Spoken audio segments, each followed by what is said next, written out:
Assalamualaikum warahmatullahi wabarakatuh. Selamat pagi anak-anak. Bagaimana kabar kalian hari ini? Tentu dalam keadaan yang sehat selalu.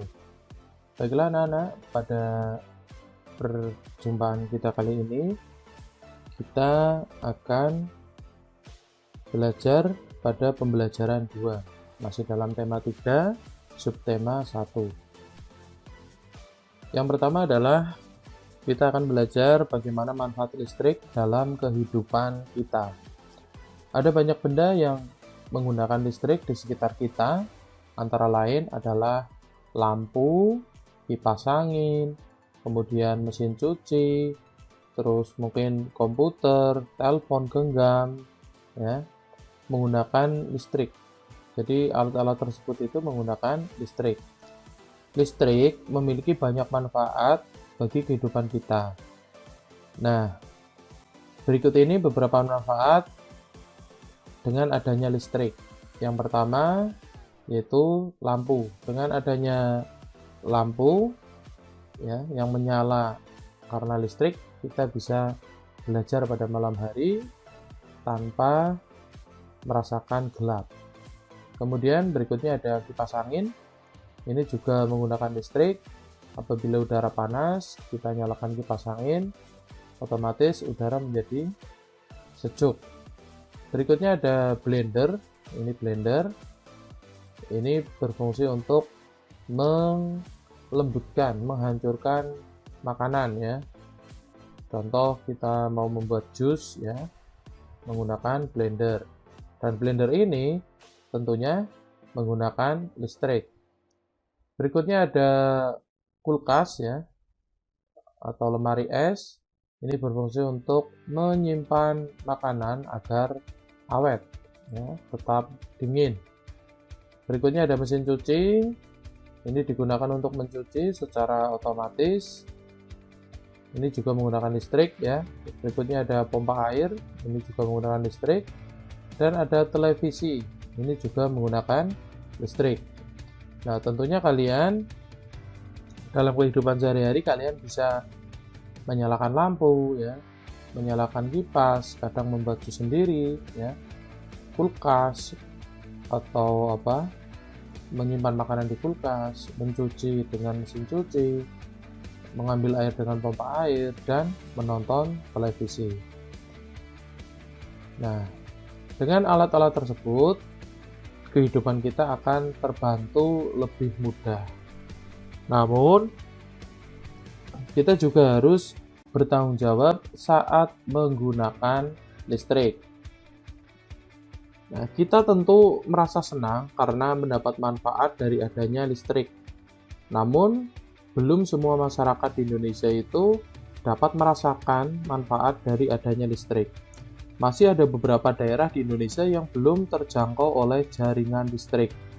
Akibatnya, masyarakat di daerah tersebut belum dapat menggunakan benda-benda yang bersumber dari listrik atau benda-benda elektronik. Jika sudah mendapatkan listrik, kita wajib membayar tagihan. Pembayaran tagihan listrik merupakan bentuk tanggung jawab kita setelah mendapatkan hak. Pembayaran tersebut digunakan untuk memelihara pembangkit dan jaringan listrik. Pembayaran tagihan listrik juga digunakan untuk membiayai penerangan jalan. Selain itu, pembayaran tagihan listrik digunakan memeratakan listrik di daerah-daerah yang belum terjangkau. Jika tidak melakukan pembayaran tagihan listrik, kita akan mengalami pemadaman listrik atau istilahnya listriknya dicabut ya.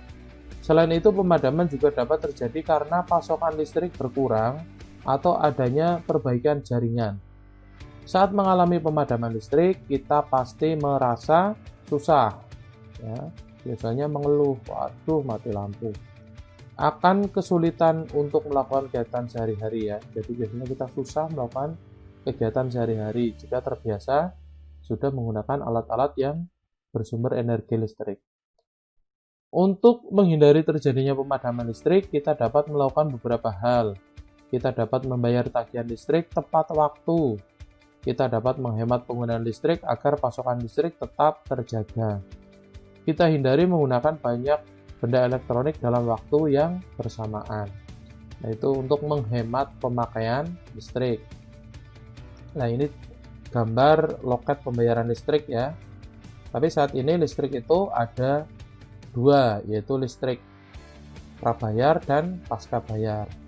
Jadi listrik yang membayar setelah kalian pakai berapa meter kemudian bayar. Ada juga yang prabayar, yaitu kalian membeli pulsa listrik. Membeli pulsa listrik bisa melalui loket pembayaran atau bisa warung-warung terdekat, atau juga bisa menggunakan aplikasi e-commerce ya, aplikasi belanja yang ada di handphone. Nah, sebenarnya begitu mudahnya kita bisa menggunakan listrik. Nah, namun yang utama adalah kita harus bertanggung jawab. Jangan pemborosan dalam menggunakan listrik ya. Nah, selanjutnya adalah pemenuhan hak dan kewajiban sehari-hari ya. Mendapatkan listrik merupakan hak kita sebagai warga negara. Selain sebagai warga negara, kita mempunyai hak sebagai seorang anak. Sebagai anak, kita mempunyai hak yang harus dipenuhi oleh orang tua, masyarakat, dan negara. Kita mempunyai hak memperoleh pendidikan, menyampaikan pendapat, memperoleh hidup yang aman, dan memperoleh kasih sayang. Sekarang, mari kita perhatikan gambar-gambar berikut. Nah, kita bedakan anak yang telah mendapatkan hak dan belum mendapatkan hak. Yang pertama adalah di sini kalian dapat melihat gambar pembelajaran yang ada di dalam kelas. Anak-anak di dalam kelas tersebut sedang mengikuti kegiatan belajar di sekolah. Mereka mendapatkan ruang kelas dan sarana yang mendukung kegiatan belajar. Jadi mereka sudah mendapatkan haknya untuk memperoleh pendidikan. Demikian juga dengan kalian. Saat ini walaupun kalian tidak boleh belajar di dalam kelas karena masih dalam masa pandemi, kalian tetap mendapatkan hak untuk belajar, yaitu melalui video pembelajaran ini.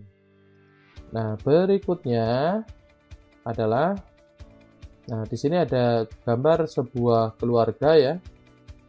Made dan Kak Wayan sedang mengikuti musyawarah keluarga. Saat mengikuti musyawarah keluarga, mereka boleh mengeluarkan pendapat. Saat anak berpendapat, orang tua mereka mendengarkan dengan baik. Jadi Made dan Kak Wayan sudah mendapatkan haknya untuk menyampaikan pendapat. Ya, jadi kalian punya pendapat, bisa disampaikan kepada orang tua pada saat kalian bersantai di rumah ya. Selanjutnya adalah sini ada gambar sebuah keluarga, orang tua sedang menonton televisi, anaknya sedang belajar. Badung terlihat kesulitan saat belajar. Saat Badung ingin belajar, orang tuanya justru menonton televisi dengan suara nyaring. Mereka juga tidak membantu untuk menemani Badung belajar. Jadi, Badung belum mendapatkan haknya untuk memperoleh kasih sayang. Nah, sebaiknya ya, kalian di rumah itu belajar itu memiliki tempat khusus ya. Jadi, tidak terganggu oleh aktivitas anggota keluarga yang lain. Atau kalian juga kalau merasa terganggu bisa menyampaikan pendapatnya kepada anggota keluarga yang lain. Nah, selanjutnya adalah Made menangis karena diolok-olok oleh Tengil. Nah, ini Tengil ya. Yang ini Made. Made merasa sedih. Made menjadi takut bertemu dengan Tengil di sekolah dan di lingkungan sekitar rumah. Jadi, Made belum mendapatkan haknya untuk memperoleh hidup yang aman. Nah, ini kalian jangan meniru perbuatan dari Tengil ya. Suka mengolok-olok temannya. Ini namanya perundungan ya. Kalian jangan suka mengolok-olok temannya, karena itu akan menyakiti perasaan ya, menyakiti hati temanmu. Baiknya kita berhubungan baik dengan teman-teman. Nah, berikutnya kita sudah membedakan anak yang telah mendapatkan haknya dan belum mendapatkan haknya. Masih banyak hak di rumah, di sekolah, dan masyarakat yang seharusnya kita peroleh. Nah, berikut ini hak-hak dalam kehidupan sehari-hari yang seharusnya kita peroleh. Yang pertama adalah hak di rumah. Hak untuk tinggal bersama orang tua. Ini adalah hak kalian, ya, untuk tinggal bersama dengan orang tua supaya mendapatkan perlindungan, kasih sayang. Kalian berhak tinggal bersama orang tua. Berikutnya, hak di rumah yaitu hak untuk menentukan agama dan kepercayaan. Nah, ini kalian berhak menentukan agama dan kepercayaan kalian sendiri, tapi kalian meminta bimbingan kepada orang tua. Kalian minta penjelasan kepada orang tua sebelum kalian menentukan sendiri. Karena orang tua tentunya lebih memiliki pengalaman yang lebih baik dibanding anak-anak. Jadi anak-anak harus meminta pendapat dan pertimbangan dari orang tua untuk menentukan hak ini, ya, menentukan agama dan kepercayaan. Berikutnya adalah hak untuk mendapatkan pangan, sandang, dan tempat tinggal. Nah, ini adalah hak kalian untuk mendapatkan pangan, sandang, dan tempat tinggal. Hak sebagai anak tentunya di rumah itu kalian nanti mendapatkan tadi ada pangan, sandang, dan tempat tinggal yang nyaman. Berikutnya hak untuk bermain dan beristirahat. Ini juga merupakan hak kalian untuk bermain dan beristirahat di rumah, ya. Ini masih kita bahas tentang hak di rumah. Berikutnya adalah hak untuk memiliki nama dan diakui secara resmi oleh pemerintah. Nah, ini kalian harus memiliki namanya akte kelahiran, ya, karena akte kelahiran saat ini sangat penting sekali. Semua data kalian yang ada di sekolah, di masyarakat itu diminta bukti secara tertulis, yaitu dengan akte kelahiran. Jadi kalian punya nama diakui secara resmi oleh pemerintah. Nah, berikutnya hak yang ada di sekolah, ya. Hak ada di sekolah yaitu hak untuk membentuk kelompok pertemanan. Nah, kalian bebas berteman dengan siapa saja, ya. Jadi tidak terkotak-kotak, kalian bebas berteman dengan siapapun, baik dengan adik kelas ataupun dengan kakak kelas, dengan teman perempuan atau dengan teman laki-laki. Terus berikutnya ada hak untuk mendapatkan pelayanan pendidikan sesuai dengan bakat, minat, dan kemampuan. Nah, ini kalian berhak untuk mendapatkan pendidikan sesuai dengan bakat kalian. Kalian suka pramuka, maka kalian berhak untuk mengikuti kegiatan pramuka. Kalian suka bernyanyi, kalian berhak mengikuti ekstra bernyanyi. Terus selanjutnya, hak untuk mendapatkan biaya pendidikan bagi mereka yang tidak mampu. Nah, ini nanti seperti saat ini, ya, kalian kalau merasa tidak mampu memiliki PIP, nanti kalian bisa PIP itu di setor atau di fotokopi dan diberikan ke Bapak Ibu guru kalian. Nanti kalian akan diusulkan mendapatkan PIP, ya. Kalau kalian memiliki KIP, Kartu Indonesia Pintar, kalian bisa mendapatkan program Indonesia Pintar. Nah, itu nanti biayanya atau uangnya akan ditransfer ke rekening kalian masing-masing oleh pemerintah. Terus selanjutnya adalah hak untuk mendapatkan beasiswa bagi yang berprestasi. Nah, jika kalian memiliki prestasi yang baik, yang luar biasa, nah, kalian juga berhak mendapatkan beasiswa.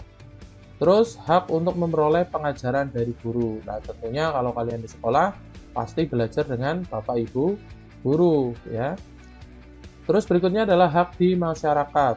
Hak untuk dilindungi dari penculikan. Nah, ini di lingkungan kalian tentunya lingkungannya itu aman.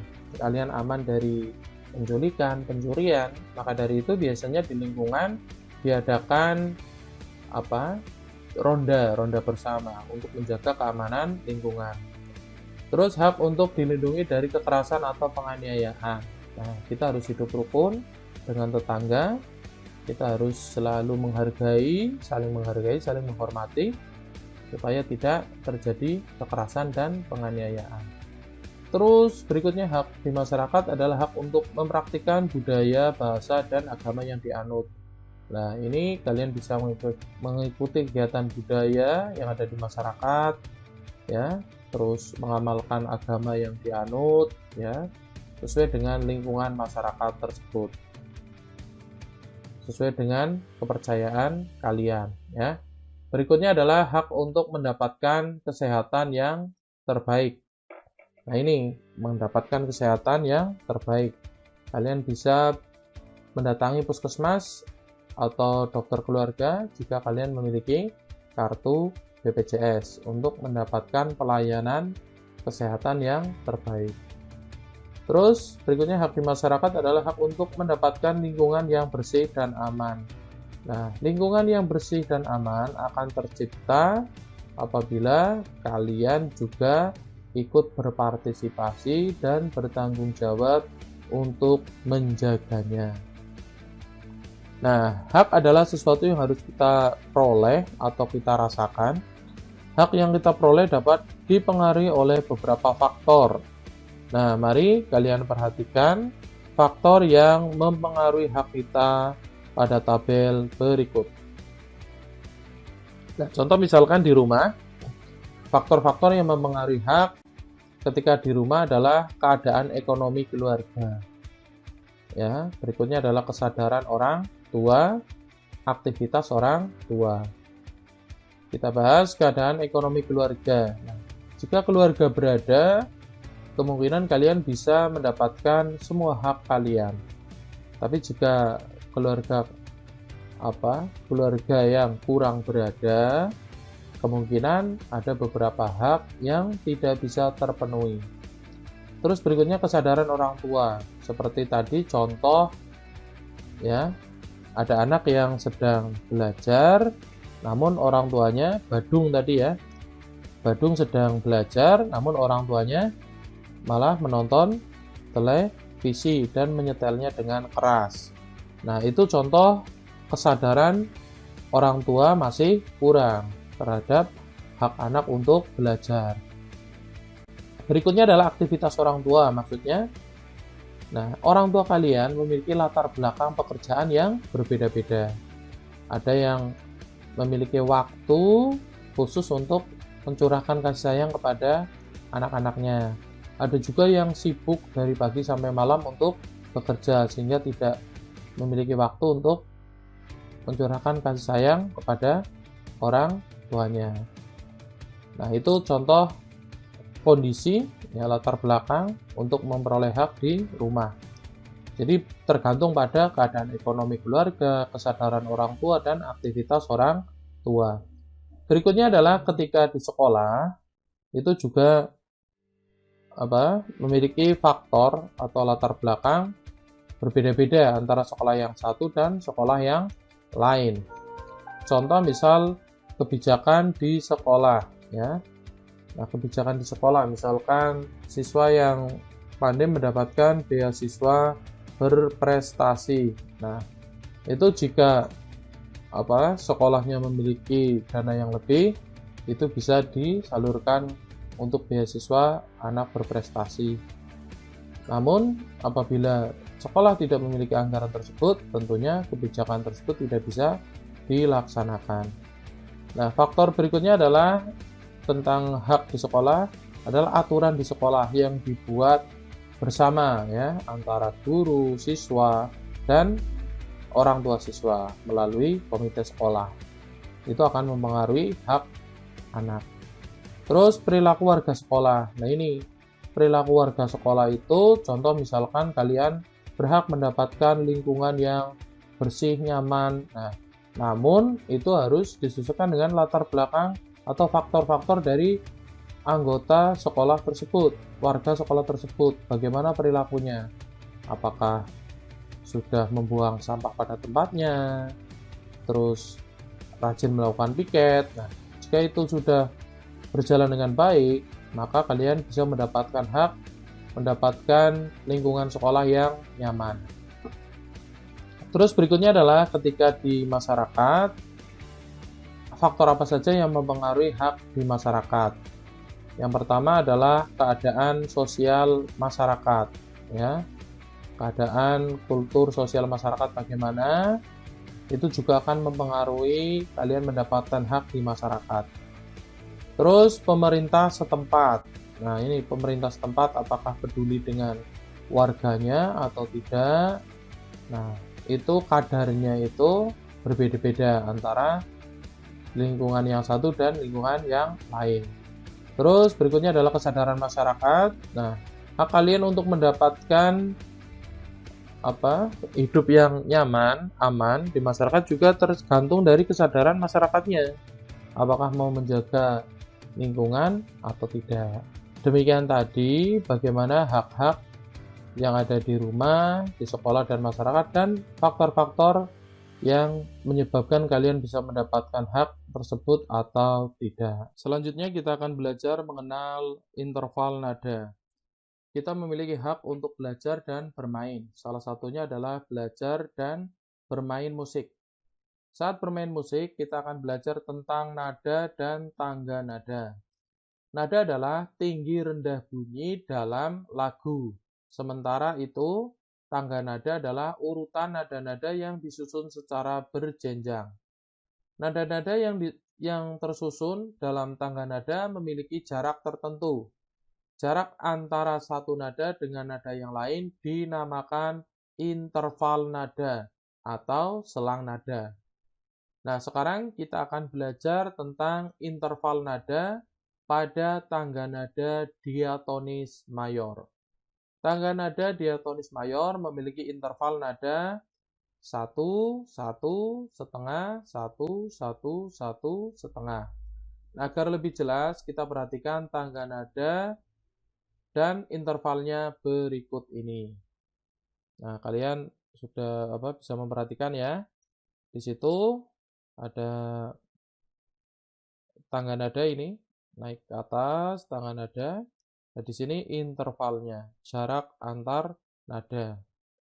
Dari do, re, mi, fa, sol, la, si, do. Nah, ini intervalnya.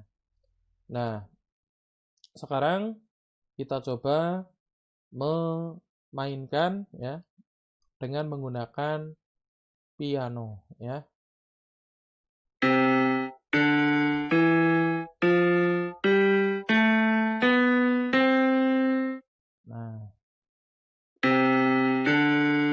Nah, intervalnya adalah 1 do,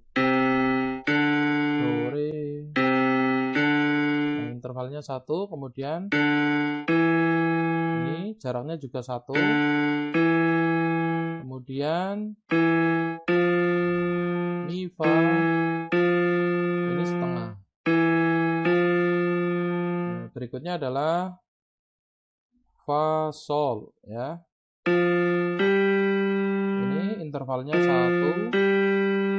Kemudian sol, la. Intervalnya juga 1, kemudian la, si. Intervalnya juga 1, kemudian si, do. Ini intervalnya juga 1. Oh, setengah ya.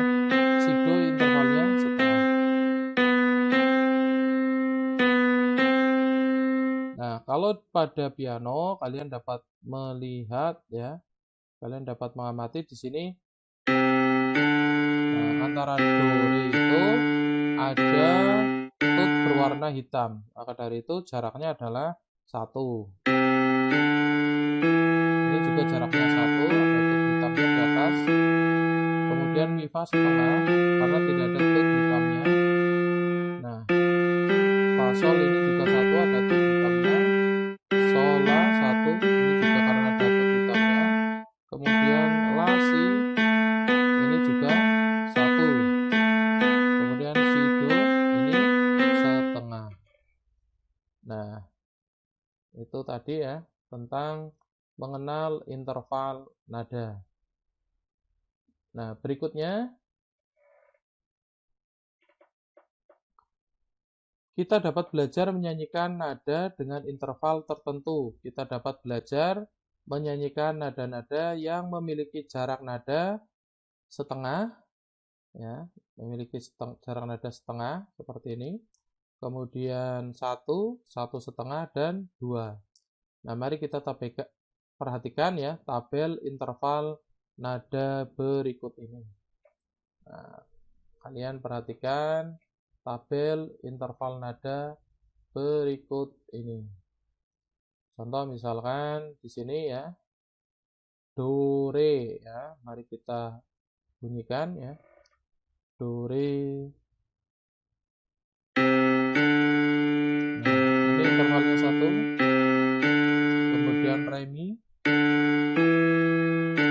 Interval 1. Kemudian mi fa. Setengah. Si do. Ini mi fa dulu ya. Kemudian si do itu juga setengah. Nah, kemudian re mi fa. Re mi fa itu 1,5.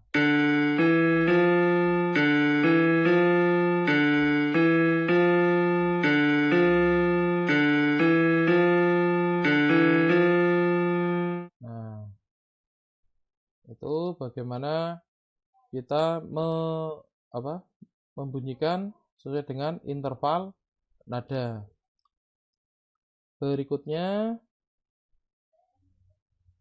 nah, contoh berikutnya, ini interval nadanya 1,5, kemudian 2, ya, kemudian 2,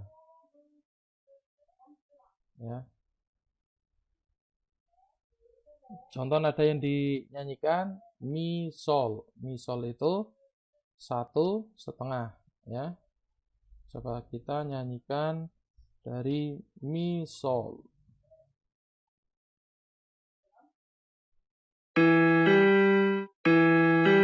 Nah, ini 1,5.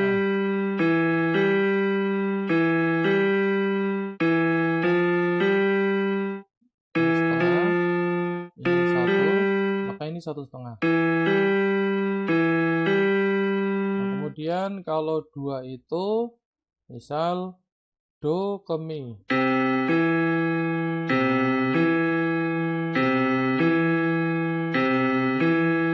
Ini interval nadanya 2. Kemudian fa ke la itu juga interval nadanya 2. Dari fa ke la ya.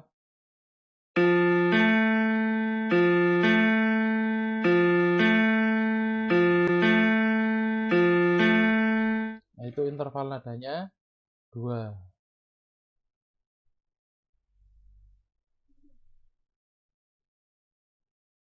Nah, selanjutnya kalian perhatikan lirik lagu berikut. Kita menyanyikan lagu Mariam Tomong ya.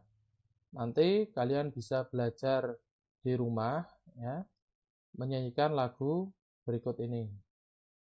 Sekarang kalian perhatikan lagunya ya. Kalian perhatikan lagunya berjudul Mariam Tomong.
Nah, itu tadi ya, lagu berjudul Mariam Tomong. Berikutnya adalah menentukan interval nada pada lagu Mariam Tomong. Ya, kita akan menentukan interval nada pada lagu Mariam Tomong. Yang pertama adalah la ke si ya. La ke si, intervalnya adalah 1.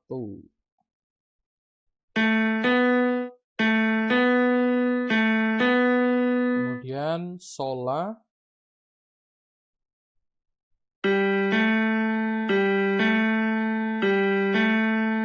Kemudian la sol.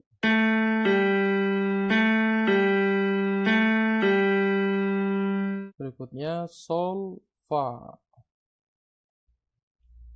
Sol fa ya.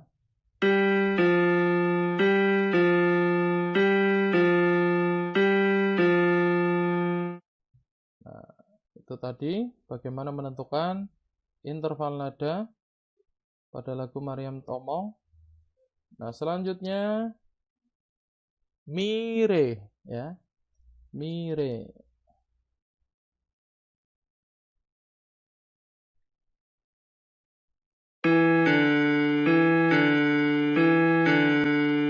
Kemudian re mi. Intervalnya 1. Kemudian re do.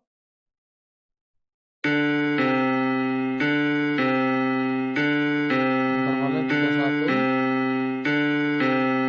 Kemudian fa sol.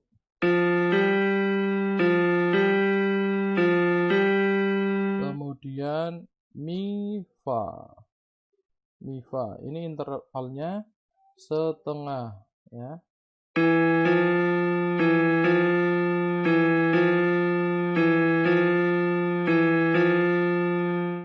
Nah, itu intervalnya setengah. Nah, berikutnya ya, sol mi. Sol mi.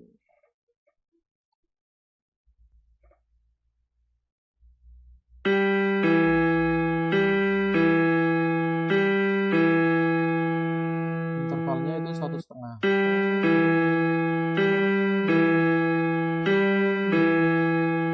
Kemudian fa re.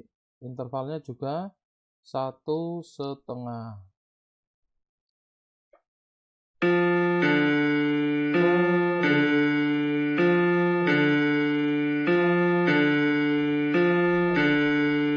Kemudian do mi ya. Do mi itu intervalnya 2.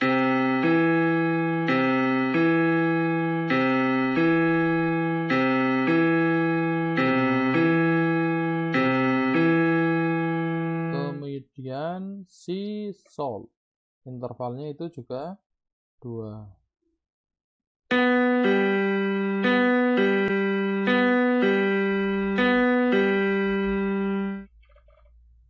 Nah, baiklah anak-anak, itu pembelajaran kita pada pagi hari ini.